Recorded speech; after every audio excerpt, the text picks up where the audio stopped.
2 நாளாகமம் 15:7. நீங்களோ உங்கள் கைகளை நெகிழ விடாமல் திடன் கொள்ளுங்கள், உங்கள் கிரியைகளுக்கு பலன் உண்டு என்றார். அல்லேலூயா, அல்லேலூயா. கிரியைகளுக்கு நம் தேவன் பலன் கொடுப்பார். நிறைய கிரியைகள் உண்டு. 14ஆம் அதிகாரத்தில் ஆசா கர்த்தரை தேடவும் அவருடைய காரியங்களை, வேதத்தையும் நியாயப்பிரமாணத்தையும் எல்லாருக்கும் போதிக்க ஒப்பு கொடுக்கும்போது கர்த்தர் அவனுக்கு சமாதானத்தை தந்தார், இளைப்பாறுதலை தந்தார். அவன் அரணான பட்டணங்களை கட்டினான், மதில்களை கட்டினான், தாழ்பாள்களை போட்டான், பலப்படுத்தினான் என்று பார்க்கிறோம். அவன் எல்லாரையும் மேற்கொண்டு ஒரு கட்டத்துக்கு வரும்போது தேவனை தேடலை, சமாதானம் இல்லை, வேதம் இல்லை, உபதேசத்தை கேட்கலை, அப்படியே ட்ரை ஆகிட்டு போயிடுச்சு. ஆனால் அப்போது தீர்க்கதரிசியாகிய அசரியாவின் மேலே கர்த்தருடைய ஆவியானவர் வந்து சொன்னார்.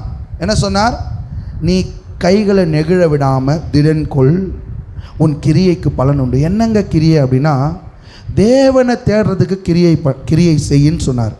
நான் உங்களுக்கு சொன்னேன், என்னென்ன கிரியை சொன்னேன், யாராவது நோட் பண்ணியிருந்தால் அதை எடுத்து வாசிங்க. என்னங்க கிரியை செய்யணும்? முதலாவது இருதயத்தை நான் என்ன பண்ணணும்? திடமாக்கி, இருதயத்தை ஸ்ட்ராங்காக்கி, போல்டாக நிற்கணும். இல்லை பா, இந்த மனுஷன் பயங்கரமான ஸ்ட்ராங்குப்பா, தான் ஸ்டாண்டர்டில் அப்படியே நிற்கிறான்ப்பா, தான் எடுத்த முடிவில் அப்படியே நிற்கிறான்ப்பா. அதுக்கு பேர் நான் என்ன சொன்னேன்? முதல்ல இருதயத்தை திடப்படுத்தினான், எடுத்த முடிவில் திடமாக இருந்தான். ரெண்டாவது என்ன செய்தான்? அருவருப்புகளை எல்லாம் அகற்றினான். மூன்றாவது பலிபீடத்தை செப்பனிட்டான். பலிபீடம் என்பது ஜெப வாழ்க்கை, அதை புதுப்பித்தான். எத்தனை பேர் ஜெப வாழ்க்கையை புதுப்பிச்சிருக்கிறீங்க? ஜெபிப்பதே கொஞ்சம் அரிதாக இருக்குது. ஜெபத்தை கொஞ்சம் புதுதாக்கணும். ஏதோ வாய் தந்த பாப்பான்னு ஜெபம் பண்ணிட்டு நான் என்ன ஜெபம் பண்ணேன்னு என் மனசுக்கும் புரியல, அப்போ எப்படிங்க தேவனுக்கு புரியும்? அப்படி நாம் ஜெபித்திருப்போமானால் ஜெபத்தை உணர்வோடும் விசுவாசத்தோடும் ஊக்கமாகவும் நாம் ஜெபிக்க என்ன பண்ணணுமா? ஜெபத்தை புதுப்பிக்கணும். மூன்றாவது பலிபீடத்தை செப்பனிட்டான். 4 என்ன செய்தான்? கர்த்தருக்கு பலியிட்டான், ஸ்தோத்திரம் செலுத்தினான். உனக்கு தேவை இருக்கலாம், உனக்கு நெருக்கம் இருக்கலாம், ஆனாலும் ஸ்தோத்திரம் செலுத்தணும். அப்படி தானே வேதம் சொல்லுது. உன்னுடைய தேவைகள் எல்லாவற்றையும் ஸ்தோத்திரத்தோடு கூடிய ஜபத்தினாலும் வேண்டுதலினாலும் தேவனுக்கு தெரியப்படுத்தணும். ஸ்தோத்திரம் பண்ணணும். ஸ்தோத்திர பலியிடுகிறவன் கர்த்தரை மகிமைப்படுத்துகிறான். அல்லேலூயா. ஸ்தோத்திரம் செலுத்தணும், தேவனை துதிக்கணும். இது ரொம்ப முக்கியம். கிரியை, துதிக்கிறன்றது கிரியை இல்லாமல் என்னது அதுக்கு பேர்? துதிக்கிறது கிரியை தானே. ஸ்தோத்திரம் இடுவது, கைகளை உயர்த்துவதெல்லாம் கிரியையில் வருகிறது, செயலில் வருகிறது. எனவே நான் என்ன செய்யணும்? ஸ்தோத்திர பலியிடணும். அடுத்து முழு இருதயத்தோடு தேடினான். துதித்ததற்கு பின்பாக முழு இருதயத்தோடு கூட தேடினான். அடுத்து ஆணை பொருத்தனை செய்தான். எத்தனை பேர் வாழ்க்கையில் தேவனுக்கு பொருத்தனை செய்கிறீங்க? அக்கா சொன்னாங்க, என் தேவன் எனக்கு நன்மை செய்தார், நான் இனி மழையோ புயலோ வெயிலோ வந்தாலும் நான் சபைக்கு வரதை நிறுத்த மாட்டேன். அது எனக்கு பிரயோஜனமா? தேவனுக்கு பிரயோஜனம், நமக்கு பிரயோஜனம். இப்படிப்பட்ட பொருத்தனை எடுங்க. நான் காணிக்க கொடுக்கணும், இதோ இந்த பில்டிங்கை பொறுப்பெடுக்கணும் நான் யாருக்கிட்டே சொன்னதே கிடையாது. இதெல்லாம் இங்கேக்குரியது. பொருத்தனை செய்வது தேவனோடு நெருங்குவது, தேவனை பிரியப்படுத்துவதற்காக இருக்கணும். பொருத்தனை செய்யணும், ஆணையிடணும். கர்த்தருக்கு முன்பாக எப்படி எங்கள் ஆணையிடணும்? அழுகையோடா? கட்டாயமாகவா? ஆணையிறது பொருத்தனை கட்டாயமாக பண்ணமா? சில பாஸ்டர் சொல்லுவாங்க, நீ உனக்கு காசு வந்தால் சர்ச்சுக்கு தரேன்னு சொல்லு, சர்ச்சுக்கு இடம் வாங்குறேன்னு கொடுன்னு சொல்லு. அப்படி சொல்லி பொருத்தனை செய்ய சொன்னவங்களே எனக்கு தெரியும். அதை தேவன் விரும்பவில்லை. ஆனால் இல்லை, இங்கே எப்படிங்க பொருத்தனை செய்யணும்? வசனம் பாருங்கள், 15ஆம் அதிகாரத்தின் 2 நாளாகமம் 15 வசனம் 14 பாருங்கள். மகா சத்தத்தோடும் கம்பீரத்தோடும் பூரிகைகளோடும் எக்காலங்களோடும் கர்த்தருக்கு முன்பாக ஆணையிட்டார்கள். என்ன ஆணையிட்டாங்க தெரியுமா? இனி எப்போவுமே நாங்கள் உங்களை தேடுவோம் ஆண்டவரே, உம்மை முன்னிறுத்துவோம் ஆண்டவரேன்னு பொருத்தனை எடுத்தாங்க. தேவனுக்கு பிரியமாக இருப்பதை பொருத்தனையாக செய்தாங்க. அடுத்து விக்கிரகங்களை சுட்டெரித்தார்கள். நான் விக்கிரகம் என்று எதை சொல்லுவேன் என்று சொன்னால், தேவனை தேடணும்னு நினைக்கும் போது குறுக்க ஒன்று வருது பார்த்தீங்களா? புள்ள பாசம், கணவன் நேசம், பண தேவை, கண்ணீர், அவமானம், எதெல்லாம் குறுக்க வருதோ தேவனை தேடுவதற்கு தடையாக வந்து நிற்கிற எதையும் சுட்டெரிக்கணும், அதை அப்புறப்படுத்தணும். சில நேரங்களில் எனக்கு பெருமை வரும், உண்மையாக சொல்லுவேன். பரவாயில்லடா கெனடி, நீ நல்லா பாட்டு பாடுறடா, நல்லா கீபோர்டு வாசிக்கிறடா. நான் சொல்ல பெருமை நாவியை சபிக்கிறேன், பெருமையை சபிக்கிறேன். பரவாயில்ல, உனக்குள்ளே நல்ல குணம் இருக்குது, பெருமையை சபிக்கிறேன் என்று நான் என்ன செய்தேன்? விளக்கினேன். அந்த பெருமை தேவனை நமக்கு விரோதமாக நிற்க செஞ்சிடும். வைராக்கியம் உங்களுக்குள்ளே இருக்குதா? விக்கிரகம், எரிச்சல், பொறாமை, அதெல்லாம் தேவனை நெருங்க விடாது. அதெல்லாம் சுட்டெரிக்கணும். அதெல்லாம் என்ன பண்ணணும்? சபிக்கணும். எது உங்களுக்கு தேவனை தேட தடையாக வருகிறதோ அது விக்கிரகம், தேவனுக்கு இணையாய் வருகிறதோ அது விக்கிரகம். அதை சுட்டெரிக்க வேண்டும். எங்கெங்க? பலிபீடத்தில் சுட்டெரிக்கணும். அல்லேலூயா.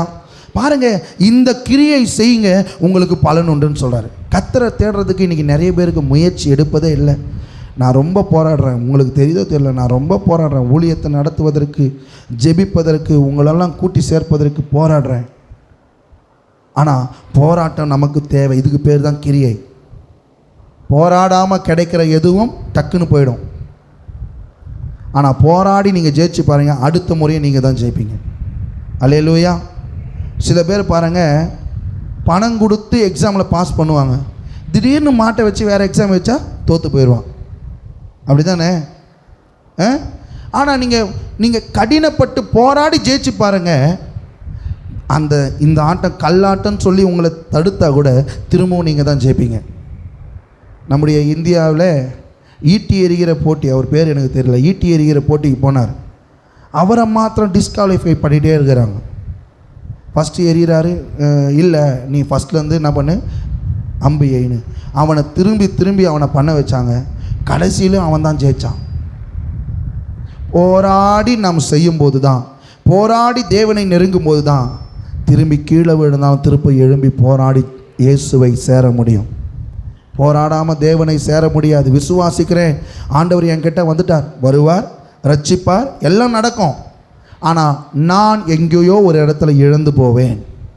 திரும்பவும் நான் தேவனிடத்தில் போனேன்னா போராடணும். பிசாசு அவ்வளோ சீக்கிரம் விட்டுற மாட்டான். ஆனால் நான் என்ன பண்ணணுமா? முதலாவது என் இருதயத்தை திடமாக நிறுத்தி, ஆமென், அருவருப்புகளை அகற்றி, பலிபீடத்தை புதுப்பித்து, ஸ்தோத்திரம், தேவனை துதித்து, முழு இருதயத்தோடு தேவனை தேடி, மாத்திரமல்ல அவருக்கு முன்பாக ஆணையிட்டு விக்கிரகங்களை அகற்றும்போது உங்கள் கிரியைக்கு பலன் உண்டாகும். அல்லேலூயா. இதை போன வாரம் பார்த்தோம், ஷார்ட்டாக தான் இந்த வாரம் நான் உங்கள்கிட்ட சொன்னேன். இதுக்கு நம் தேவனை தேடுவதற்கு கிரியை செய்கிறோம். ரெண்டாவது காரியம், வாக்குத்தத்தம் பெறுவதற்கு கிரியை செய்யணும். இப்போ தானே இப்போ 7 சொன்னேன், திருப்பி நான் 2ன்றேன்னா பார்த்தா அது கர்த்தரை தேடுவதற்கு செய்கிற கிரியை, கர்த்தரை தேடுவதற்கு செய்கிற கிரியைன்னு சொல்லி பார்த்தோம். முதலுக்குள்ள சப் பாயிண்ட் 7. ரெண்டாவது காரியம், நாம் எதற்கு கிரியை செய்ய வேண்டும் என்று சொன்னால், ஆண்டவருடைய வாக்குத்தத்தத்தை பெற்றுக்கொள்வதற்கு கிரியை செய்ய வேண்டும். என்னப்பா இது?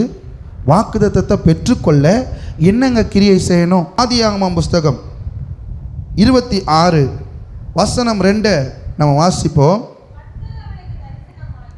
கர்த்தர் அவனுக்கு தரிசனமாகி, நீ எகிப்துக்கு போகாமல்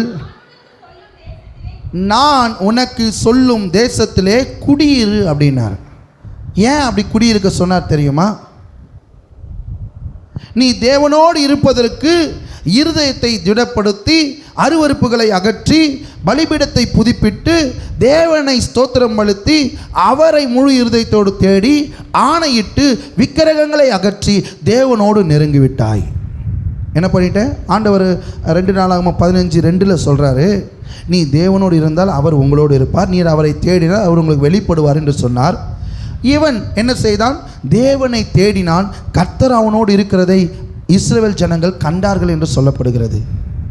யார் ஒருவர் தேவனை தேடுவதற்காக கிரியை செய்கிறார்களோ அவர்களோடு தேவன் இருப்பார். அது அவனுக்கே தெரியாது, பிறனுக்கு தெரியும். எடுத்துக்கொள்வோம். அதே 2 நாளாகமத்தின் புஸ்தகம் 15:2 சொல்லப்பட்டது என்ன? நீங்கள் கர்த்தரோடு இருந்தால் அவர் உங்களோடு இருப்பார்னு சொல்லப்பட்டிருக்கு. நீங்கள் அவரை தேடினால் அவர் உங்களுக்கு வெளிப்படுவார் என்று சொல்லப்படுகிறது. 8ஆம் வசனத்தை 9ஆம் வசனத்தை வாசிங்க. அவன் யூதா பென்யமின் ஜனங்களையும் அவர்களோடு கூட எப்ராமியும் மனாசேயையும் சிமியோனிலும் இருந்து வந்து அவர்களோடு சஞ்சரித்தவர்களையும் கூட்டினான். அவனுடைய தேவனாகிய கர்த்தர் அவனோடு இருக்கிறதை கண்டு. போதுமானதுங்க. இங்கே பாருங்க, இவன் திடப்படுத்தினான், அவன் அருவருப்புகளை அகற்றினான், பலிபீடத்தை புதுப்பிட்டான். யார்? ஆசா. ஜனங்களெல்லாம் கூட்டுறான். அவனுக்கு தெரியல தேவன் என் கூட இருக்கிறார்னு. யாருக்கு தெரியுது? இஸ்ரவேல் ஜனங்களுக்கு தெரியுது கர்த்தர் அவனோடு இருக்கிறார் என்பதை இஸ்ரவேல் ஜனங்கள் கண்டார்கள்.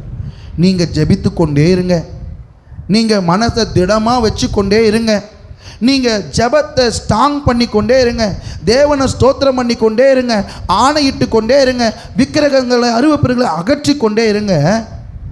ஒருவேளை உங்களுக்கு கர்த்தர் என் கூட இருக்கிறார் என்பது தெரியாமல் இருக்கலாம். ஆனால் உன் எதிரிக்கும் உன் கூட இருக்கிறவனுக்கும் கர்த்தர் உன் கூட இருக்கிறார் என்பதை ஆண்டவர் வெளிப்படுத்துவார். அல்லேலூயா, அல்லேலூயா. நான் நிறைய நேரங்களில் ஜெப குறைவாக இருக்கும்போது கூட நான் யோசிச்சிருக்கிறேன். போய் கை வச்சோன்னே பேய் ஆடினதை நான் ஃபீல் பண்ணுறேன். அப்போ யோசித்தேன், என் கூட கர்த்தர் இருக்கிறார் என்பது பேய்க்கு தெரியுதுங்க. நான் ஒன்று சொல்லட்டுமா? உங்கள் கூட கர்த்தர் இருக்கிறார் என்பதை பேய்க்கு நல்லா தெரியும். உங்கள் மேலே என்ன திட்டம் இருக்கிறது என்பதை பிசாசுக்கு நல்லா தெரியும். அதனால தான் உங்களுக்கு விரோதமாக அவன் போராடி கொண்டே இருக்கிறான். என் அழைப்பு என்ன என்பதை பிசாசு அறிந்திருக்கிறதுனால தான் என்னை ரொம்ப தடுத்து கொண்டு இருக்கிறான், என்னை சோதித்து கொண்டு இருக்கிறான் என்பதை நான் அறிந்து கொள்கிறேன். ஆண்டவர் பாருங்க, நீ கர்த்தரோடு இருப்பதற்கு கிரியை செய்தால் கர்த்தர் உன்னோடு இருக்கிறதை அநேகர் பார்க்க உதவி செய்வார். ஆண்டவர் இப்போ உங்கள் கூட இருக்கிறார், நீங்கள் கர்த்தரோடு இருக்கிறீங்க. 2வது கிரியை நீங்கள் என்ன செய்யணுமா? நீங்களும் நானும் வாக்குத்தத்தத்தை பெற்றுக்கொள்ள கிரியை செய்ய வேண்டும். இந்த கிரியை வேற ஒன்றும் இல்லை, அமைதியாக இருக்கிற கிரியை. என்ன கிரியை சொல்லுங்கள் பார்க்கலாம்? அமைதியாக இருக்கிற கிரியை. நீ எங்கேயும் இங்கேயும் போகாமல் இருக்கிற கிரியை. எகிப்து என்றால் பாவத்தை குறிக்கிறது. வசனம் வாசிங்க. ஆமென். ஆதியாகமம் 26:2 கர்த்தர் அவனுக்கு தரிசனமாகி, நீ எகிப்துக்கு போகாமல் நான் உனக்கு சொல்லும் தேசத்தில் குடியிரு. ஆண்டவர் நமக்குள்ளே வந்துட்டார்னா நிறைய முறை சொல்லுவார், டே அவன் கூட பேசாத, டே இவன் கூட சேராத, ஏமா இந்த பொண்ணு தேவையில்லாத வார்த்தைகளை பேசுது, இதுகிட்ட தேவையில்லாமல் வாய் கொடுக்காத. எத்தனை பேர் ஆண்டவர் அப்படி பேசியிருக்கிறாருன்னு சொல்கிறீங்க? அல்லேலூயா. இருதயத்தில் பேசுகிறாரா? அப்படி பேசுகிறாருன்னா என்ன அர்த்தம் தெரியுமா? வாக்குத்தத்தத்தை உங்களுக்கு கொடுப்பதற்கு தான். நாங்கள் கொடுக்கறதுலாம் உங்களுக்கு வாக்குத்தத்தமான்னு கேட்டால் சபைக்கு வாக்குத்தத்தம். நான் அதை தான் சொல்வேன். நான் என் மூலமாக ஆண்டவர் இந்த சபைக்கு கொடுக்குற வாக்குத்தத்தத்தை நீங்கள் விசுவாசித்தால் அது உங்களுக்கு வரும். ஆனால் ஒவ்வொரு மனிதனுக்கும் தேவன் வாக்குத்தத்தம் கொடுக்க உண்மை உள்ளவராய் இருக்கிறார். அக்கா அழுதேன், உன்னை நான் ஒருபோதும் கைவிட மாட்டேன்னு ஆண்டவர் சொன்னதை அவங்க ஃபீல் பண்ணுறாங்களே, அதுதான் வாக்குத்தத்தம். இந்த மாதிரி வாக்குத்தத்தங்களை தனித்துவமாக நான் தேவனிடமிருந்து பெற்றுக்கொள்ளணும்னா நான் எங்கே போகக்கூடாதான்? எகிப்துக்கு போகக்கூடாது. இதுக்கு பேர் என்னென்னா அமைதியின் கிரியை. அல்லேலூயா சொல்லுவோமாக. யோசேப்பு எகிப்துக்கு வந்தான், ஆனால் பாவமாகிய எகிப்துக்கு அவன் போகவில்லை, தேவனோடு இருந்தான். இந்த ஈசாக்கு தேவனிடத்திலிருந்து தரிசனம் பெற்று வந்தான். ஆண்டவர் சொல்கிறார், நீ என் கூட லிங்க் ஆகிட்ட, நான் உனக்கு சொல்கிறேன், நான் சொல்கிற இடத்துக்கு நீ போ, எகிப்துக்கு போகாத, பாவத்துக்கு போகாத, பாவின் வழியில் நிற்காத, துன்மார்க்கர் உட்கார இடத்துல உட்காராத அப்படின்னு ஆண்டவர் சொல்கிறார். இந்த கிரியையை நான் செய்வேனானால் நான் எனக்கென்று வைத்திருக்கிற வாக்குத்தத்தங்களை பெற்றுக்கொள்வேன். அல்லேலூயா சொல்லுவோமாக. பாருங்க, இந்த யோசேப்பு ஆண்டவர் சொன்ன வார்த்தையை கேட்டு எகிப்துக்கு போகாமல் இருந்ததினால், அதே 26 அதிகாரம் 4 to 6 வசனங்களை வாசிங்களேன். ஆமீன். ஆதியாகமம் 26 4 முதல் 6 வசனம். ஆபிரகாம் என் சொல்லுக்கு கீழ்ப்படிந்து என் விதிகளையும் என் கற்பனைகளையும் என் நியமங்களையும் என் பிரமாணங்களையும் கை கொண்டபடியினால் நான் உன் சந்ததியை வானத்தின் நட்சத்திரங்களைப் போல பெருக பண்ணி உன் சந்ததிக்கு இந்த தேசங்கள் யாவையும் தருவேன். உன் சந்ததிக்குள் பூமியில் உள்ள சகல ஜாதிகளும் ஆசீர்வதிக்கப்படும் என்றார். அல்லேலூயா. ஈசாக்கு கேராரிலே குடியிருந்தான். இங்கே பாருங்க, அவன் ஒருவேளை எகிப்துக்கு போயிருந்தானா இந்த வாக்குத்தத்தத்தை அவன் கேட்டிருக்க முடியுமா? நிறைய நேரங்களில் நாம் தேவனோடு இருக்கிறோம், தேவனோடு இருக்கிறேன், ஜெபிக்கிறேன், ஆமீன், நான் ஆணையிடுறேன், நான் பொருத்தனை பண்ணுறேன், விக்கிரகத்தை அகற்றுறேன். ஆனால் ஆண்டவர் என்கிட்ட பேசலையே பிரதர், ஆண்டவர் எனக்கு வாக்குத்தத்தை ஒன்றும் கொடுக்கலையே பிரதர்னு நீங்கள் சொன்னீங்கன்னா, எகிப்துக்கு போகாமல் தேவன் சொல்லுகிற நீங்கள் இடத்துல இருக்கிறீங்களான்றதை செக் பண்ணி பாருங்கள். நம்ம எங்கே போனாலும் ஜெபிக்கலாம். அதான் சொன்னார்ல சமாரிய ஸ்திரியை பார்த்து, கர்த்தரை இந்த மலையில் மாத்திரமல்ல எங்கும் தொழுது கொள்ளும் காலம். பாவம் செஞ்சுக்கினே நிறைய பேர் ஜெபம் பண்ணுறாங்க, குடிச்சிக்கிட்டே ஜெபம் பண்ணுறாங்க, விபச்சாரத்தில் இருந்துகிட்டே ஜெபம் பண்ணுறாங்க, அசுத்தமானவைகளை செய்து கொண்டே ஊழியம் செய்கிறாங்க. இப்படியெல்லாம் பண்ண முடியுது. ஆனால் எகிப்துக்கு போகாமல் கர்த்தர் சொல்லும் இடத்தில் இருப்பது கிரியை. அந்த கிரியை நான் செய்யும்போது என் தகப்பனுக்கு சொன்ன வாக்குத்தத்தம் எனக்கும் என்ன செய்யும்? உரித்தாய் மாறும். அன்றைக்கு ஆபிரகாமுக்கு கொடுத்த வாக்குத்தத்தம் எனக்கும் உரித்தாகும். எப்போ உரித்தாகுமா? நான் தேவனோடு இருந்தால் கர்த்தர் என்னோடு இருப்பார். நான் எகிப்துக்கு போகாமல் கர்த்தர் சொல்லுகிற இடத்தில் நான் இருக்கணும். நிறைய நேரங்கள் ஆண்டவர் சொல்வார், இந்த நபரோடு நீ பேசி இவங்களோடு பேசாத, சபைக்கு போ, சபைக்கு போ, சபைக்கு போ, ஜெபி ஜெபி, இவன்கிட்ட நீ சுவிசேஷ அறிவி, இவனுக்காக என்னன்னு கேளு. இதெல்லாம் ஆண்டவர் சொல்லும்போது அதை செஞ்சோம்னா கர்த்தர் நமக்கு வாக்குத்தத்தங்களை கொடுப்பார். இந்த ஈசாக்கு வாக்குத்தத்தத்தை பெறுவதற்கு என்ன கிரியை செய்தான் தெரியுமா? அவன் வேறெங்கும் போகாமல், தேவனுடைய சமூகத்தை விட்டு விலகாமல், அவருடைய பிரசன்னத்திலே இருக்கிறதை செய்தான். கேராரிலே குடியிருந்தான். ஆண்டவர் தரிசனமாகி அவர் சொல்லும் வரை அங்கே தங்கியிருந்தான் என்று நாம் பார்க்கிறோம். இந்த நாட்களிலே நாம் தேவனிடத்திலிருந்து வாக்குத்தத்தத்தை பெற்றுக்கொள்ள நாம் தேவ சமூகத்திலேயே என்ன செய்ய வேண்டுமா? இருக்க கிரியை செய்ய வேண்டும். நீங்கள் ஒன்றும் செய்யாமல் இருந்தாலே உங்கள் மேலே இருக்கிற அபிஷேகம் போயிடும். பெற்றுக்கொண்ட அபிஷேகம் நீங்கள் அனல் மூட்டி எழுப்பலைன்னா அது தூங்கிடும். பெற்றுக்கொண்ட ஆசீர்வாதத்தை நீங்கள் சுதந்திரிக்கலைன்னா அது வேறு ஒருவனுக்கு போய்விடும். இன்றைய நாளில் ஆண்டவர் சொல்லுகிறார், உன் கிரியைகளுக்கு பலன் உண்டு, தேவன் சொல்லுகிற இடத்தில் நீ இருப்பாயானால் கர்த்தர் உனக்கு உன் தகப்பனாகிய ஆபிரகாமின் வாக்குத்தத்தத்தை உனக்கும் உரித்தாக்குவார். அல்லேலூயா சொல்லுவோமாக. நான் இருக்கிற இடத்தில் தேவ பிரசன்னத்தில் சபையில் நாட்டப்பட வேண்டும். சில பேர் சபைக்கு சபை மாறுவாங்க. அப்படி அல்ல, தேவன் எனக்கு தான் கொடுத்துட்டாருன்ற ஒரு கன்ஃபர்மேஷன் வந்துருச்சு அப்படின்னா நான் மாறாமல் அந்த இடத்துல இருப்பேன். ஆனால் கர்த்தருடைய வாக்குத்தத்தம் எனக்கு உண்டாகும். அல்லேலூயா சொல்லுவோமாக. அல்லேலூயா. எல்லா நாளும் ஒரே மாதிரி போவாதுங்க. எத்தனை பேர் ஒரே மாதிரி எல்லா நாளும் இருக்கிறீங்க? கைகளை உயர்த்தி சொல்லுங்கள். எல்லா நாளும் ஒரே மாதிரி இருக்கிறாங்க. டெய்லி நல்லா சுகமாக எழுந்துக்கிறேன். கொஞ்சம் யோசிங்க. ஒரு சில நாளில் எழுந்துக்கும் போதே சந்தோஷமாக எழுந்திருப்போம், ஒரு சில நாளில் எழுந்துக்கும் போதே கோபமாக எழுந்திருப்போம், இல்லைன்னா துக்கமாக எழுந்திருப்போம், அழுகையோடு எழுந்திருப்போம். ஏடான்னு கேட்டால் தெரியாது. நம்மளே ஒரு காலம் இருக்கிறது போல் இருக்க முடியல அப்படின்னு சொன்னால் நம்ம வாழ்க்கையும் அப்படி தான் இருக்கும். பள்ளம் மேடு எல்லாவற்றையும் கடந்து போனாதான் நான் தொடர்ந்து முன்னேறி கொண்டிருக்கிறேன் என்று அர்த்தம். அல்லேலூயா, அல்லேலூயா. ஆண்டவர் சொன்னார், வெது வெதுப்பாக இருந்தால் வாந்தி பண்ணி போடுவேன்னு. அப்படின்னா என்ன அர்த்தம்? ஆண்டவருக்குள்ளே முன்னாடியும் போல பின்னாடியும் போல என்ன அப்படியே இருக்கிறது. அது ஆண்டவருக்கு பிடிக்காது. ஆண்டவருக்குள்ளே இன்னும் வளரணும், அவருடைய வாக்குத்தத்தங்களை பெற்றுக்கொள்ளணும், அவருடைய ஆசீர்வாதத்தை பெற்றுக்கொள்ளணும்னா நான் கிரியை செய்யணும், ஏதாகிலும் முயற்சி செய்யணும். அல்லேலூயா, அல்லேலூயா. இந்த நாட்களிலே வாக்குத்தத்தம், இதுவரைக்கும் ஆண்டவர் வாக்குத்தத்தம் எப்படி கிடைக்கும்னு நீங்கள் யோசிக்கிறீங்கன்னு சொன்னால் ஒன்றும் இல்லை, தேவ பிரசன்னத்தை விட்டு விலகாமல் இருங்கள், உங்களுக்கு ஆண்டவர் வாக்குத்தத்தத்தை கொடுப்பார். அறை வீட்டை மூடிக்கொண்டிரு, ஜெபித்து கொண்டிரு, ஓயாமல் ஆணையிட்டு கொண்டிரு, அசுத்தங்களை அகற்றி கொண்டிரு, இதில் நிலைத்திரு. கர்த்தர் உனக்கு உன் தகப்பனாகிய ஆபிரகாமின் வாக்குத்தத்தத்தை உனக்கு உரித்தாக்குவார். அல்லேலூயா.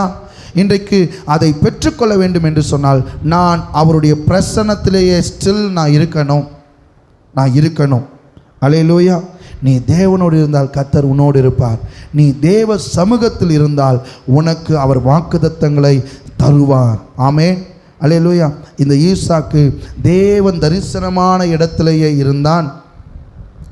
எகிப்துக்கு போகவில்லை, பாவமான வாழ்க்கைக்கு திரும்பவில்லை, பின்மாற்றத்துக்கு திரும்பவில்லை, திரும்பவும் கெட்ட வார்த்தை பேசுறது, திரும்பவும் கோபப்படுறது, திரும்பவும் குடிக்கிறது, வெறிக்கிறது போன்ற காரியங்களை அவன் செய்யாமல் தேவ சமூகத்துக்கு வந்த அவன், கலப்பையின் மேல் கை வைத்த அவன் பின்னிட்டு திரும்பி பார்க்காமல் இருந்ததினால் அவன் தகப்பனுடைய வாக்குத்தத்தத்தை அவன் பெற்றுக்கொண்டான். இந்த காலை வேளையில் நான் வாக்குத்தத்தங்களை பெற்றுக்கொள்ள நான் கிரியை செய்ய வேண்டும். என்ன கிரியைனா, நான் எகிப்துக்கு போகாமல் தேவ பிரசன்னத்திலே இருப்பது. மூன்றாவது காரியம், நான் ஆசீர்வதிக்கப்படுவதற்கு கிரியை செய்ய வேண்டும். எத்தனை பேர் நான் ஆசீர்வதிக்கப்படணும்னு நினைக்கிறீங்க, விரும்புகிறீங்களா? கைகளை உயர்த்தி அல்லேலூயா சொல்லுவோமாக. நான் ஆசீர்வதிக்கப்படணும், நான் ஒரு சொந்த வீடு வாங்கணும், நான் பிஸ்னஸ் பண்ணணும், நான் பெரிய ஆளாக வரணும், நான் அவமானப்பட்ட இடத்துல நான் அவர்கள் முன்னாடி வாழ்ந்து காமிக்கணும்னு யாரெல்லாம் நினைக்கிறோமோ, ஆசீர்வதிக்கப்பட விரும்புகிறோமோ, நாம் கிரியை செய்ய வேண்டும். என்னங்க கிரியை செய்யணும்? ஆதியாகமத்தின் புஸ்தகம் 26:12 பாருங்க. ஈசாக்கு அந்த தேசத்தில் விதை விதைத்தான், போதுமானது. ஆசீர்வதிக்கப்படுவதற்கு நீங்களும் நானும் வேலை செய்ய வேண்டும். ஐயோ, நானே இந்த வேலை தான் செய்கிறேன், எனக்கு வருமானம் இவ்வளோ தான் அப்படின்னு நினச்சிங்கன்னா, நானே படிச்சுட்டு இருக்கிறேன், எனக்கு இப்படி தான் அப்படின்னு நினச்சிங்கன்னா, ஆண்டவர் சொல்கிறார், உனக்கு கொடுத்த அந்த வேலையில், உனக்கு கொடுத்த அந்த படிப்பில் நீ முழுவதுமாய் ஆசீர்வதிக்கப்பட அதற்காக முயற்சி எடுத்து வேலை செய்யணும். ஹார்ட் ஒர்க் போடணும், திட்டமிடணும், சுத்தமான மனதோடு வேலை செய்யணும். நீ வேலை செய்யாமல் சாப்பாடில் கை வைக்காதன்னு பவுல் சொன்னார் அங்கே ஜனங்களுக்கு, தெசலோனிக்கே பட்டணத்தில். அவங்க என்ன செஞ்சாங்க தெரியுமா? இயேசுவே வாரும் வாரும் வாரும் அப்படின்னு சொல்லி சகலத்தையும் விற்று பொதுவாய் அனுபவித்த நாட்கள் அது. ஆண்டவர் ஏதோ நாளைக்கு வந்துடுவார், இன்றைக்கி நைட்டு வந்துடுவார், 2 வாரத்தில் வந்துடுவார்னு நினச்சிட்டு வேலை வெட்டிக்கு போகாமல் எல்லாரும் அப்படியே உட்காந்துட்டு இருந்தாங்க. வெறும் ஜெபம் மாத்திரம் உங்களை உயர்த்த முடியாது, வெறும் வாக்குத்தத்தம் மாத்திரம் உங்களை ஆசீர்வதிக்க முடியாது. நீங்கள் ஆசீர்வதிக்கப்படணும்னு சொன்னால், நீங்கள் வர வர விருத்தி அடைந்து பெரியவனாக வேண்டும் என்று சொன்னால் கிரியை செய்யணும். என்ன கிரியை செய்யணும்? ஆண்டவர் கொடுத்த தேசத்தில், ஆண்டவர் கொடுத்த வேலையில், தொழிலில் நீங்கள் ஃபுல் எஃபெக்டை போடணும். இங்கே பாருங்கள், அவன் விதை விதைத்த தேசம் எப்படிப்பட்ட தேசம்? பஞ்ச காலம். பஞ்ச காலத்தில் சாப்பிட வைப்பானா, விதைக்கிறதுக்கு வைப்பானா? கொஞ்சம் யோசிங்களேன். சில நேரங்களில் நம்மளே தசம் பாகம்லாம் ரெடி பண்ணி வைக்கிறோம், திடீர்னு ஒரு பெரிய தேவை வந்துச்சு, தசம் பாகத்தையும் எடுத்து என்ன பண்ணிடுறோம்? செலவு பண்ணிடுறோம். யாரையும் குறை சொல்ல, அப்படி யாரும் நடக்கலை. பஞ்ச காலத்தில் சாப்பிட்றதுக்கு பார்ப்பானா, விதைக்கிறதுக்கு பார்ப்பானா? ஆனால் இந்த ஈசாக்கு பஞ்ச நாளும் சாக்கு சொல்லலை, வெயில் அதிகமாக இருக்குதுன்னு சாக்கு சொல்லலை, மழை பெய்யுதுன்னு சாக்கு சொல்லலை, உடம்பு முடியலன்னு சாக்கு சொல்லலை, எனக்கு விரோதமாக இவ்வளோ பேர் பண்ணுறாங்களேன்னு சாக்கு சொல்லலை. அந்த பஞ்ச நாட்களிலும் கர்த்தர் கொடுத்த தேசத்தில் விதைத்தான், வேலை செய்தான். விதைக்கிறது வெறுமனே இன்றைக்கி நம்ம சொல்கிறோம் காணிக்கைன்னு, அப்படி இல்லை. அவன் வேலை செய்தான். விதைக்கிறதுக்கு என்ன பண்ணணும்? நிலத்தை விழணும், விதையை பக்குவப்படுத்தணும், அதை போடணும், நீர் பாய்ச்சணும், காவல் காக்கணும். விதை விதைச்சா மட்டும் காவல் காக்கணுங்க. காக்காவோ குருவியோ என்ன பண்ணுறோம்? விதையை தூக்கிடும், புழுவெல்லாம் எடுத்துடும். அப்படிப்பட்ட சூழ்நிலை வரக்கூடாதுன்னா நீங்கள் வேலை செய்யணும். விதைத்தது மாத்திரம் என்று சொல்ல முடியாது. அவன் அந்த தேசத்தில் இருந்து வேலை செய்தான். உங்களுக்கு கொடுக்கப்பட்ட வேலை எது? உங்களுக்கு கொடுக்கப்பட்ட பிஸ்னஸ் எது? உங்களுக்கு கொடுக்கப்பட்ட படிப்பு எது? அதில் முழு முயற்சியை போடுங்க, எஃபெக்டை போடுங்க. அப்போ தான் கர்த்தர் உங்களை ஆசீர்வதிக்க முடியும். அல்லேலூயா. தேவனோடு இருக்க கிரியை செய்யணும். தேவனுடைய வாக்குத்தத்தத்தை பெற்றுக்கொள்ள அவர் பிரசன்னத்திலேயே இருக்கணும். ரெண்டாவது, கர்த்தரால் ஆசீர்வதிக்கப்பட கொடுக்கப்பட்ட தேசம், வேலை, தொழிலிலே நான் என்னுடைய பங்கை நான் செய்ய வேண்டும். என்னுடைய முயற்சியை, என்னுடைய செயலை, என்னுடைய ஒத்துழைப்பை நான் கொடுக்க வேண்டும். அப்படி ஈசாக்கு அந்த தேசத்திலே தன் வேலையை செய்யும்போது கர்த்தர் என்ன செய்தாராம்? வாசிங்க அடுத்த வசனம் 13, 14. இல்லை, ஈசாக் 12லேருந்து வாசிங்க. ஈசாக்கு அந்த தேசத்தில் விதை விதைத்தான், கர்த்தர் அவனை ஆசீர்வதித்தான். வேலை செய்யும், முதல்ல முயற்சி செய், அப்போ தான் கர்த்தர் ஆசீர்வதிப்பாரே. வேலை செய்யாமல் சோம்பேறியாக இருந்தால் ஒருவனையும் கர்த்தர் ஆசீர்வதிக்க முடியாது. என்னை தூக்குறதுக்கு யாருமே இல்லைன்னு சாக்கு சொல்லாமல் என்னால் முடிந்த முயற்சி நான் செய்யும்போது கர்த்தர் ஆசீர்வதிப்பார். அவர் ஆசீர்வதித்ததினால் அந்த நாட்களில், பஞ்ச நாட்களில் 100 மடங்கு அவன் என்ன செய்தான்? பலன் அடைந்தது மாத்திரமல்ல, அவன் ஐஸ்வர்யவானாகி வர வர விருத்தி அடைந்து மகா பெரியவனானான். அவனுக்கு ஆட்டு மந்தையும் மாட்டு மந்தையும் அநேக படிவிடைக்காரர்களும் இருந்தபடினாலே பெலிஸ்தியர் அவன் பேரில் பொறாமை கொண்டார்கள். நான் உங்களுக்கு சொல்கிறேன் பாருங்கள், ஆண்டவர் உங்களை ஆசீர்வதிச்சார்னா உங்கள் மேலே பிறருக்கு பொறாமை வரும். ஆனால் நீ பொறாமப்பற்றாதே. நீ பொறாமப்படுறன்னா ஆண்டவர் உன்னை ஆசீர்வதிக்கவே இல்லைன்னு அர்த்தம். ஆனால் உன்னை பார்த்து 4 பேர் பொறாமப்படுறான்னா கர்த்தர் உன்னை ஆசீர்வதிக்கிறார் என்பது அர்த்தம். அல்லேலூயா சொல்லுவோமாக. அல்லேலூயா, அல்லேலூயா. கர்த்தர் உன்னை ஆசீர்வதிக்க வேண்டுமே ஆனால் நீ உனக்கு கொடுத்த வேலையில், படிப்பில், தொழிலில் உன் முழு முயற்சியை செய், வேலையை செய். கர்த்தர் உன்னை ஆசீர்வதிப்பார். உன்னை வர வர வர வர விருத்தி அடைந்து மகா பெரியவனாய் மாற்றுவார். அது மாத்திரமல்ல, சுற்றி இருக்கிறவர்கள் உன்மேல் பொறாமை கொள்ளும்படி கர்த்தர் என்ன செய்வார்? உன்னை பெரியவனாக்குவார். அல்லேலூயா. இன்றைக்கு தயவு செய்து இதற்காய் கிரியை செய்யுங்கள். உங்கள் கிரியைக்கு பலன் உண்டு. கர்த்தர் என்னை ஆசீர்வதிக்க நான் வேலை செய்வேன். உக்காந்துட்டே இருப்பேன், கர்த்தர் என்னை ஆசீர்வதிப்பார்னு சொல்ல முடியாது, சொல்லக்கூடாது. ஆமென். படிக்கிறதுக்கு முயற்சி எடுக்கணும். ஒரு சில பேர் படிக்காமல், ஆண்டவரே நான் பாஸ் ஆகணும். எப்படிங்க பாஸ் ஆகணும்? ஆண்டவர் அந்த பார்டர் வச்சிருக்கிறார். சில நேரத்தில் அப்படியும் பாஸ் பண்ணிடுறாரு. நம் சகோதரர் டேனி கடைசி நாட்களில் படித்து அப்படியே பாஸ் பண்ணிட்டார். ஆனால் அது கிருபை. சில பேருக்கு அப்படி உண்டாகுது. ஆனால் நான் படிக்கவும் படிக்க மாட்டேன், ஏசப்பா என்னை பாஸ் ஆகிடுன்னு நம்பிட்டு இருந்தா அவர் என்ன சொல்லுவார்? பிசாசு தேவனை பார்த்து கேள்வி கேட்பான். அவன் தான் படிக்கவே இல்லை, ஏன் ஆண்டவரை அவனை ஆசீர்வதிக்கிறீர்? நீதி உள்ளவரா? கேட்பல்ல. ஒரு தலை பட்சமாக அவனுக்கு மாத்திரம் ஏன் ஹெல்ப் பண்ணுறீங்க? இதோ இவனை தான் இருந்தான், படிக்காமல் இருந்தால் இவனை மட்டும் ஃபெயில் ஆக்கிட்டீங்க. உங்களை தேடினா ஒரு நியாயம், தேடலைன்னா ஒரு நியாயமா? ஆண்டவர் நீதி உள்ளவர். வேலை செஞ்சால் சோறு, முயற்சி எடுத்தால் ஆசீர்வாதம். எது எப்படியும் நீங்களும் நானும் தான் முடிவு எடுக்கணும். அல்லேலூயா, அல்லேலூயா. முயற்சி எடுக்கணும். கர்த்தர் கொடுத்ததில் நான் முயற்சி எடுக்க தான் கர்த்தர் ஆசீர்வதிப்பார். எத்தனையோ பேர் ஆசீர்வதிச்சிருக்கிறார். முழுவதும் வலை போட்டோமே, ஒன்றுமே கிடைக்கலையே. அவன் முயற்சியை பார்த்து தான் கர்த்தர் இன்னும் ஒரு விஷம் போடுப்பா அப்படின்னாரு. அவன் நைட்டெல்லாம் பிடிச்சிருந்தா கூட அவ்வளோ மீனை பிடிச்சிருக்க முடியாது. வலையே கிழிஞ்சு போகத்தக்கதான திரளான ஆசீர்வாதத்தை கொடுத்தார். அவர் சொன்னபடி, அவர் சொன்ன இடத்தில் அவர் என்ன சொன்னார்? வலதுபுறத்தில் போடுன்னு சொன்னாரா? என்ன சொன்னார்? லூக்கா 8ஆம் அதிகாரத்தில் இருக்கும்னு நினைக்கிறேன். எங்கே வலை போட சொன்னார்? வலது பக்கத்தில் போடுன்னு சொன்னார். அவர் சொன்ன இடத்துல அவன் போட்டான். வலையே கிழிந்து போகத்தக்க பெற்றுக்கொண்டான். அவர் சொன்ன இடத்துக்கு போ, அவர் சொன்ன வேலையில் இரு, அவர் சொன்ன படிப்பை படி. கர்த்தர் உன்னை ஆசீர்வதித்து வர வர விருத்தி அடைந்து மகா பெரியவனாய் மாற்றுவார் என்பதில் மாற்று கருத்து இல்லை.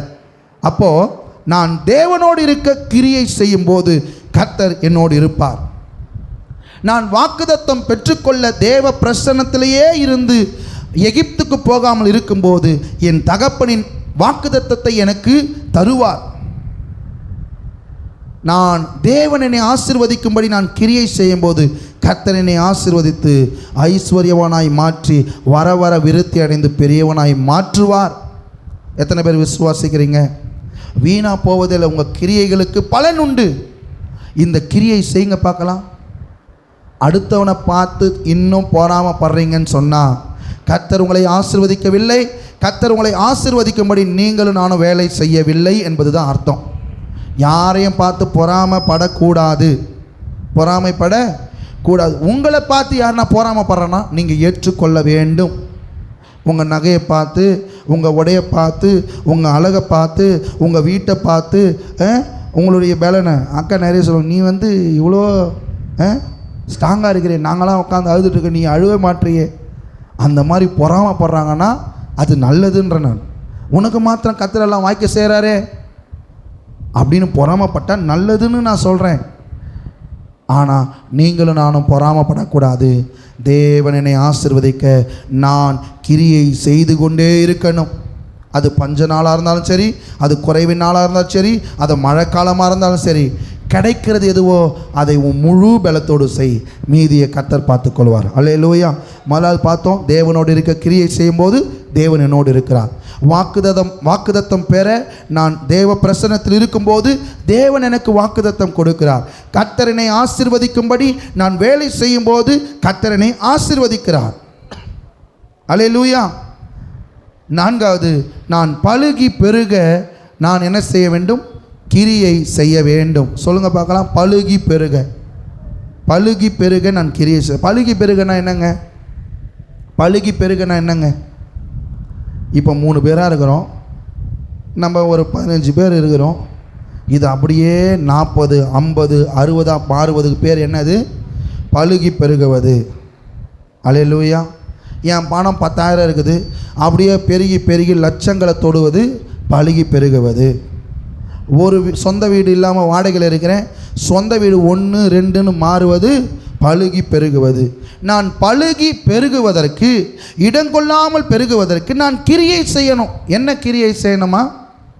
என்ன கிரியை செய்யணுமா? பலுகி பெருக. எத்தனை பேருக்கு பலுகி பெருகணும்னு ஆசை இருக்கு? கைகளை உயர்த்தி அல்லேலூயா சொல்லுமாக. இந்த தேவன் தரித்திரத்தின் தேவன் அல்ல, ஐஸ்வர்யத்தின் தேவன். ஐஸ்வர்யம் பாவம் அல்ல, ஐஸ்வர்யத்தின் பற்று பாவம்.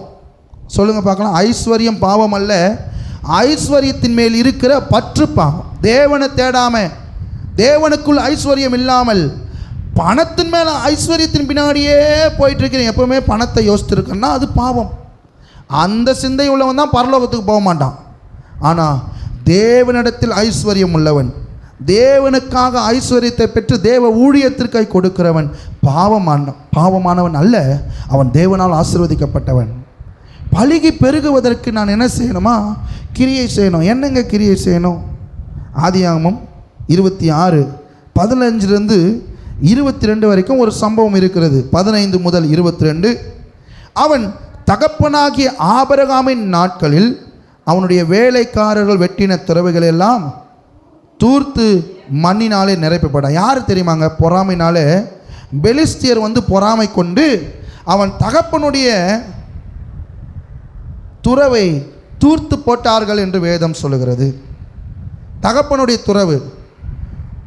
நீங்கள் நல்லா வர வர விருத்தி அடைகிறீங்கன்னு சொல்லிட்டு யாராவது உங்கள் மேலே பொறாமை கொண்டு செய்வன வச்சாலும் சரி, எதிர்கொண்டு உங்கள் உயர்வை தடுக்க விரும்பினாலும் சரி, உங்களுடைய உயர்வுக்கு குறுக்க அவங்க என்ன பண்ணாலும் சரி, நீங்கள் என்ன பண்ணணுமா? தொடர்ந்து முன்னேறி கொண்டே இருக்கணும். அப்படின்னா என்னங்க? தொடர்ந்து அவன் உன்னை திறத்துறானா, நீ வாயை மூடிட்டு அமைதியாக போயிடணும். அவன் உன்னை கொட்டுறானா, நீ வாயை மூடிட்டு அமைதியாக போயிடணும்.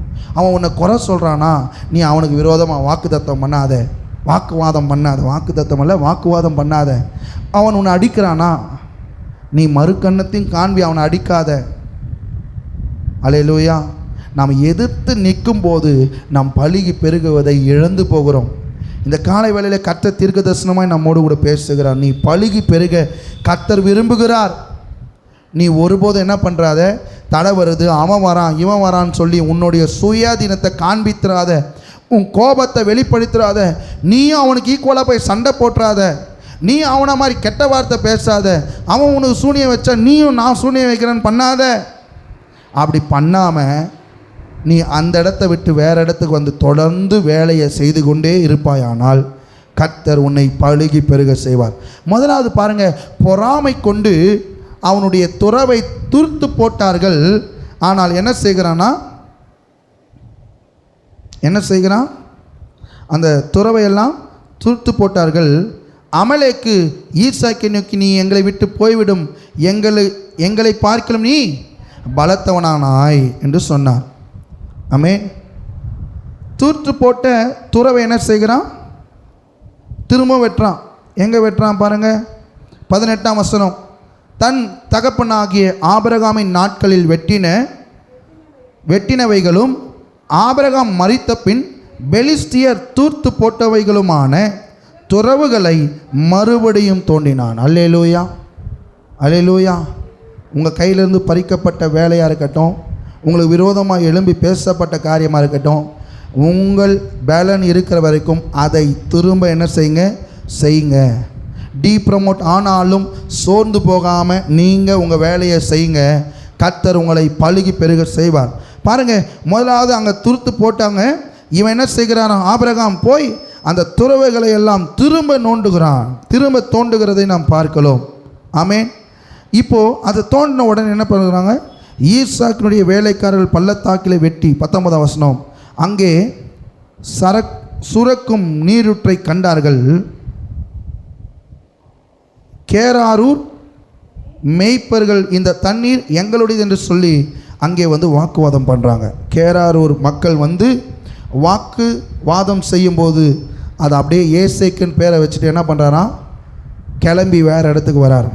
அங்கேயும் என்ன செய்கிறாங்க, சில பேர் வந்து வாக்குவாதம் பண்ணுறாங்க. அதுக்கு பேர் சித்தனான்னு பேர் வச்சுட்டு அங்கிருந்து வெளியே வரார். ஸ்தோத்திரம். எவ்வளவு தடைகள், எவ்வளவு வாக்குவாதங்கள், எவ்வளவு பொறாமைகள், எவ்வளவு வைத்தெரிச்சல்கள், எவ்வளவு எதிர்விடையான வந்த சண்டைகள் இருந்தாலும் கூட அவன் அடுத்து அடுத்து அடுத்து தேவன் என்னை பழுகி பெருக செய்ய வேண்டும் என்பதற்காக என்ன செய்கிறான், அவங்களிடத்தில் சண்டை போடாமல் விட்டு விட்டு விட்டு வந்து திரும்பவும் ஆரம்பிக்கிறான், ஜீரோலேருந்து ஆரம்பிக்கிறான். ஆமேன். அப்போது தான் பாருங்கள் 22ஆம் வசனத்தை வாசிங்க, இல்லை 21 வாசினான். வேறொரு துறவை வெட்டினான், அதற்கு வாக்குவாதம் பண்ணினார்கள். ஆகையால் அதற்கு பேர் சித்ரா என்று பெயரிட்டு அங்கிருந்து கிளம்பி வெளியே வரான். பின்பு அவிடம் விட்டு பெயர்ந்து போய் வேறொரு துறவை வெட்டினான், அதை குறித்து அவர்கள் வாக்குவாதம் பண்ணவில்லை. அப்பொழுது அவன், நாம் தேசத்திலே படுகும்படி இப்பொழுது கர்த்தர் நமக்கு இடம் உண்டாக்கினார் என்று சொல்லி அதற்கு ரெகபோத் என்று பெயரிட்டான். தொடர்ந்து உங்கள் வாழ்க்கையில் நீங்களும் நானும் சபையும் பெருகணும்னா எவ்வளவு தடைகள் வந்தாலும், எவ்வளவு வாக்குவாதங்கள் வந்தாலும், எவ்வளவு சண்டைகள் வந்தாலும் நாம் என்ன செய்யணும், ஸ்டில் போராடி என்ன செய்யணும், நாம் கிரியை செய்ய செய்ய கர்த்தர் ஒரு கட்டத்தில் என்ன பண்ணுவார், எதிரிகளை எல்லாவற்றையும் விலக்கி நாம் பழுகி பெருக ஆண்டவர் வழி செய்வார். அல்லேலூயா சொல்லுவோமாக. தொடர்ந்து முன்னேறுகிறவனுடைய வாழ்க்கையில் கர்த்தர் நிச்சயமாக என்ன செய்வார், பழுகி பெருக இடம் உண்டாக்குவார். இங்கே அதை தான் சொல்கிறார் இல்லை, இப்பொழுது கர்த்தர் நமக்கு இடம் உண்டாக்கினார். எதற்குங்க, பழுகும்படி, இந்த தேசத்தில் பழுகும்படி, அந்த வேலையில் பழுகும்படி, அந்த படிப்பில் நல்லா வளரும்படி கர்த்தர் நமக்கு இடம் உண்டாக்குவார். கர்த்தர் இடம் உண்டாக்கலைன்னா நாம் பழுகி பெருக முடியாது. அல்லேலூயா. ஆண்டவர் நமக்கும் ஒரு எல்லை வச்சிருக்கிறாரு. நாம் எவ்வளவாய் போராடுகிறோமோ அவ்வளவாய் கர்த்தர் நம்மை ஆசீர்வதித்து பெருக செய்வார். அல்லேலூயா. யாக்கோபை பார்த்தோம், அவன் இரவு முழுவதும் போராடினான். ஆண்டவர் எவ்வளோ எக்ஸ்கியூஸ் கேட்குறாரு, ஐயோ டே என்னை விட்றா, நான் போனோம், டைம் ஆச்சு, பொழுது விழுந்துச்சு, போனோம். அவன் போராடினான், அழுது புரண்டு, எனக்கு இருக்கிற பணம் சொத்தெல்லாம் வேஸ்ட் ஆண்டவரே, என்னை நீர் ஆசீர்வதிக்கணும்னு சொல்லி போராடி என்ன பண்ணான், ஆசீர்வாதத்தை பெற்றுக்கொண்டான். ஆபிரகாமுடைய ஆசீர்வாதம் ஈசாக்குக்கு வந்தது. ஈசாக்கின் ஆசீர்வாதம் மாத்திரமல்ல, தேவனுடைய ஆசீர்வாதமும் யாருக்கு வந்தது, இஸ்ரவேலுக்கு, யாக்கோபுக்கு. தேவனுடைய ஆசீர்வாதம் என்னங்க? அவன் எத்தனாய் வாழ்ந்தவனை ஆசீர்வாதமாய் இஸ்ரவேலாய் மாற்றினார். அது தேவனுடைய ஆசீர்வாதம். ஈசாக்கினுடைய ஆசீர்வாதம் அவனுக்கு தலைமையில் இருந்துச்சு. தேவனுடைய ஆசீர்வாதத்தையும் யார் பெற்றுக்கொண்டார் என்று சொன்னால் இந்த யாக்கோபு பெற்றுக்கொண்டார். இந்த நாளிலும் கூட நம் வேலையிலே, நம் தெருவிலே நான் பலுகி பெருக வேண்டும் என்று சொன்னால் நான் என்ன செய்யணும்? தடைகளையும் மீறி மீறி கிரியை செய்து கொண்டே இருக்கணும். தொடர்ந்து கிரியை செய்து கொண்டே இருக்கும்போது தான் கர்த்தர் நம்மை பலுகி பெருக செய்வார். அல்லேலூயா. பலுகி பெருக இடம் உண்டாக்குவார். ஐந்தாவது காரியம், நான் விழுந்து போகாமல் இருக்க கிரியை செய்யணும். முதல்ல என்ன பண்ணோம்? தேவனோடு இருக்க கிரியை செய்கிறோம். தேவன் என்னோடு இருக்கிறார். நான் வாக்குத்தத்தம் பெற கிரியை செய்கிறேன். அதாவது என்ன கிரியை? தேவ பிரசன்னத்திலேயே இருக்கிறேன். கர்த்தர் என்ன செய்கிறார்? எனக்கு வாக்குத்தத்தம் கொடுக்கிறார். தேவன் என்னை ஆசீர்வதிக்கும்படி நான் வேலை செய்கிறேன். கர்த்தர் என்னை ஆசீர்வதித்து பெரியவனாக்குகிறார். நான் பலுகி பெருகும்படி தொடர்ந்து கிரியை செய்து கொண்டிருக்கிறேன். கர்த்தர் எனக்கு பலுகி பெருக இடம் உண்டாக்குகிறார், பலுகி பெருக செய்கிறார். நான் விழுந்து போகாமல் இருக்க நான் கிரியை செய்யணுங்க. என்னங்க கிரியை செய்யணும்னா, ஒன்றும் பெரிய கிரியை இல்லை. நான் சொல்கிற கிரியெல்லாம் சிம்பிள் கிரியை. சொல்லுங்கள் பார்க்கலாம். நான் சொன்னதெல்லாம் சிம்பிள் வேலை, ஜுஜிபி வேலை இல்லை. இந்த வேலையை நான் செஞ்சேன்னா கர்த்தர் என்னை ஆசீர்வதிப்பார். நான் விழுந்து போகாமல் இருக்கிறதுக்கு என்னங்க கிரியை செய்யணும்னா, யாவரோடும் சமாதானமாக இருந்துட்டேன்னா நான் விழ போகிறதே இல்லை.